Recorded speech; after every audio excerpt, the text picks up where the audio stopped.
Hello and welcome to Ask John. Today we have some questions for you, John, from Unit 3. I'd like to start out with the amendment process. What is the amendment process, first of all? The amendment process is embodied in Article 5 of the Constitution, and it provides for two methods of proposing amendments and two methods of adopting amendments. This was accomplished in the Constitutional Convention in two different stages. The first stage called for amendments to be proposed by Congress, which was what was the case under the Articles of Confederation. And under the new Constitution, it required the amendments would require the vote of 2/3 of both houses of Congress, and then that amendment would be submitted to the states for ratification. A little bit later on in the Constitutional Convention, however, some delegates, led by George Mason of Virginia, said, well, that's well and good if Congress wants more power. But what happens if we want an amendment that limits the powers of Congress? Would we expect Congress to propose an amendment that would do such a thing? And so what was proposed was a second method of proposing amendments. And that was whenever 2/3 of the state legislatures would request Congress to call a constitutional convention that would propose amendments, Congress must call a constitutional convention. So there's the two methods of proposing. One, 2/3 of both houses of Congress. Two, a new constitutional convention that would be called by Congress when requested by 2/3 of the state legislatures. And then, let me finish with the adoption part. It took 3/4 of the states to adopt any amendment.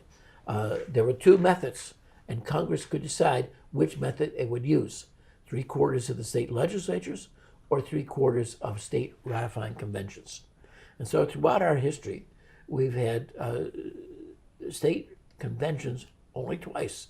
The very first time, not as an amendment, but to the Constitution itself, it was to be ratified by state ratifying conventions. And then the other time, the only time that state conventions were used to adopt an amendment was when Prohibition was repealed. And the reason they did that was it was pretty evident that you're not going to get 3/4 of the state legislatures that would approve such an amendment. And therefore they went to constitutional conventions, feeling that that was more likely to get adopted going that route. All the other amendments that are proposed went to the state legislatures for their consideration, and they either got the 3/4 or not. Which leads me to ask, what are the advantages and disadvantages of our system of amending our Constitution?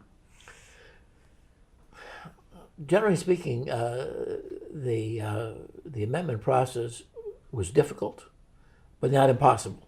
And that's exactly what the framers wanted.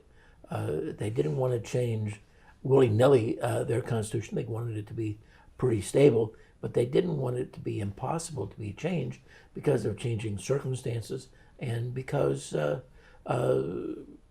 if people felt that it was impossible to get changed, the way they get changed then is through civil war. And the hope is that this could be done peacefully through an amendment process. And if there was enough support for amendments throughout the country, and 2/3 in proposing and 3/4 in ratifying, that was felt it would serve the purpose of getting amendments proposed when necessary and making it a little bit harder to get them adopted. And so there were some state constitutions that did not provide means of amendment within their constitutions, and so it was just assumed the only way to do that is to change the Constitution is to call for another constitutional convention to change. Or some constitutions provided for bodies that would come together periodically, whether it be a state convention. Massachusetts provided every 20 years, I believe it was, you'd have a state convention. Vermont and Pennsylvania had a council of censors that would come together every 7 years to see whether the Constitution had been violated or whether amendments were needed that would then be proposed. Other constitutions provided for a legislative process of amending the Constitution. You might need two successive legislatures to propose amendments that might then be either adopted by fiat or adopted through some kind of a referendum kind of voting on those amendments. And so the provision of this article of the Constitution, Article 5, was thought to be a very strong reason to ratify the Constitution in the eyes of Federalists.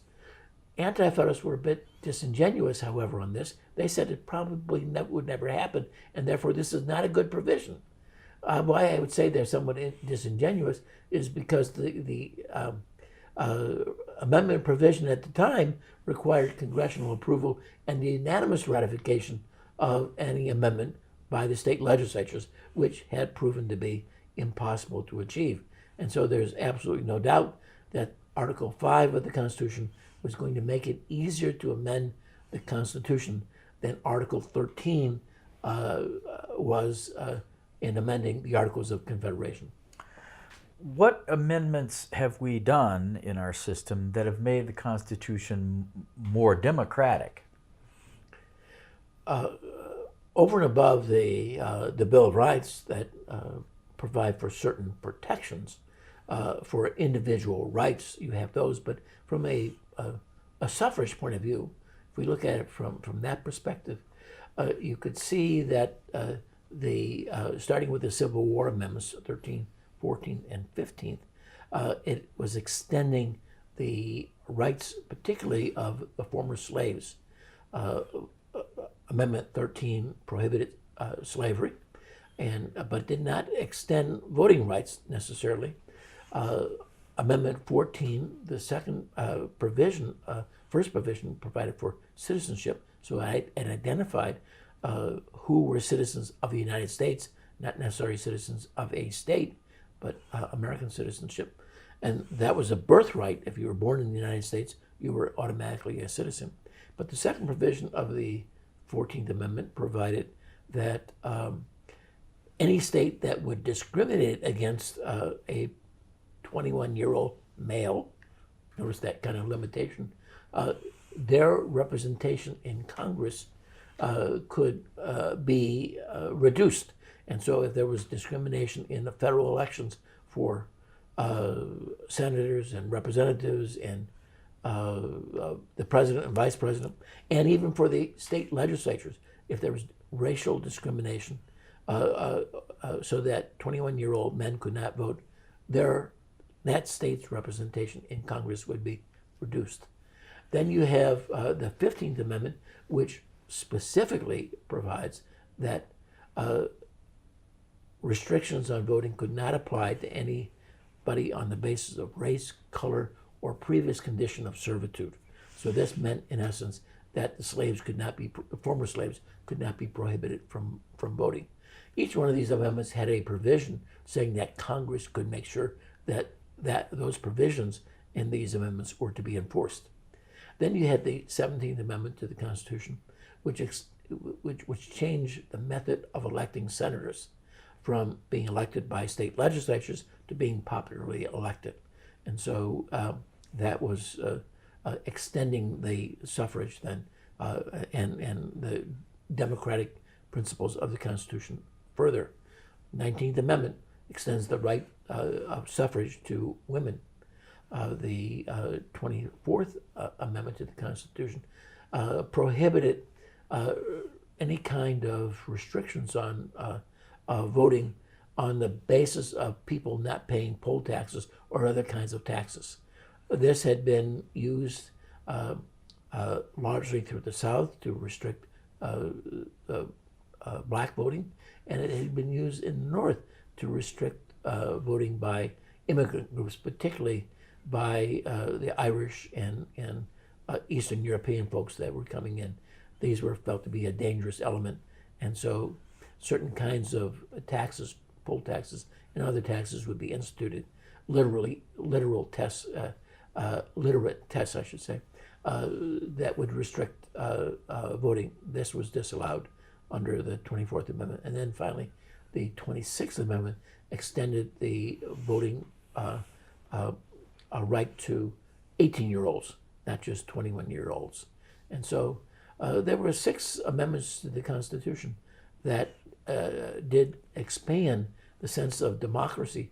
And when you look at it from the point of view that the 27 amendments that were proposed were only proposed really at 18 different times, that the first 10 amendments were proposed at one time and adopted at one time.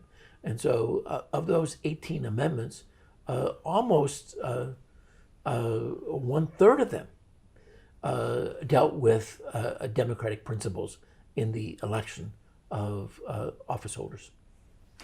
I can't resist, but I have to ask, there are many who would like to amend the Constitution today and are proposing a national convention to balance a balanced budget amendment. What would your advice be, based upon the past, of the likelihood of that, or the likelihood of keeping that as the single issue for any convention that may happen?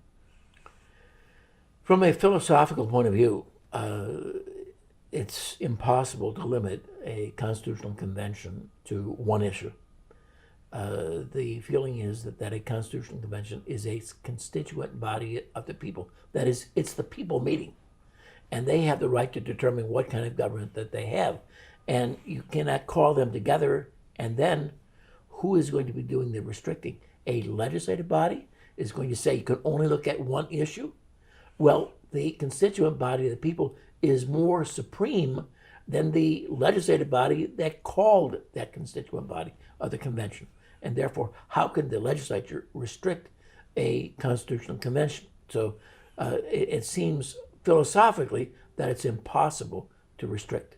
There are different proposals. There have been different proposals in the past. Senator Sam Ervin of North Carolina, famous because he chaired the Judiciary Committee that looked at the impeachment of President Nixon in the Watergate crisis that we had. He proposed a bill calling for a constitutional convention and how it might be limited. The method that he was going to use is that delegates to the Constitutional Convention would not be paid if they considered issues that were not specified by Congress in calling the Constitutional Convention. So I don't know that you can limit a Constitutional Convention philosophically. There could be attempts that would try to limit it, but questionable whether that would be successful. Now, the only Constitutional Convention that we had did not abide by its restrictions, the restrictions that were placed upon it by Congress when it called the convention in February of 1787, and restrictions put upon the delegates when they were elected, not by the people, but by their state legislatures. They were instructed as to what to do, and they went far beyond that and proposed a brand new convention, constitution, not just amendments to the Articles of Confederation. So would that happen again? I would say it's unlikely that it could be restricted. So if we look at again, the only constitutional convention that we had, we see it also met in secret. Could such a thing happen today? I don't know that the American people would accept a body meeting in secret that was going to be changing its constitution. So that's another difficulty that we might well face in calling a constitutional convention. I would say there's another provision, another restriction in my mind as to how effective a constitutional convention could be. That original constitutional convention that met in 1787 had some pretty important people in it: George Washington, James Madison, Benjamin Franklin. These are great thinkers. Gouverneur Morris, Robert Morris, James Wilson. I could keep on going on and on and on. Naturally, John Adams and Thomas Jefferson were not there. They were there in principle, really, and in fact, John Adams in particular, through his writings that he had suggested earlier on the nature of government that the delegates had read. But the question is, how do we match the caliber of people that went to the Constitutional Convention? They all were not great men at the time. They were all men, to be sure. They were all white, and they were all fairly well-to-do, I would say. But they were the top men in their states. Maybe not the very top, but they're in the top echelon of their states.